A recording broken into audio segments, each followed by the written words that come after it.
मीमांसा दर्शन को आस्तिक दर्शन कहा गया है। मीमांसा दर्शन वेदों पर आधारित है। मीमांसा दर्शन ज्ञान कांड और कर्म कांड की पुष्टि करता है।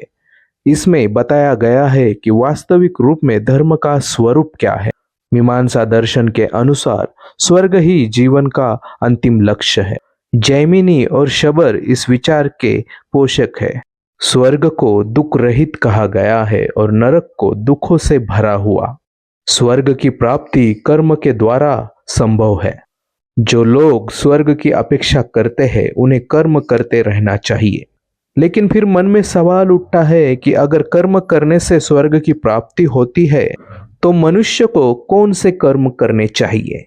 मीमांसा दर्शन में कहा गया है कि वैसे तो स्वर्ग की प्राप्ति यज्ञ बलि आदि कर्मों के द्वारा ही संभव है, लेकिन मीमांसा दर्शन इस प्रश्न का उत्तर इस प्रकार देता है कि उन्हीं कर्मों का पालन करना आवश्यक है जो धर्म का आचरण करते हैं। मीमांसा दर्शन ने वैदिक धर्मकांड को ही उत्तम आचरण युक्त मानता है। मीमांसा दर्शन ने कर्म को ही धर्म का स्वरूप माना है। दरअसल मीमांसा दर्शन ने कर्म को इतना ऊंचा स्थान दिया है कि ईश्वर को भी दुय्यम माना गया है।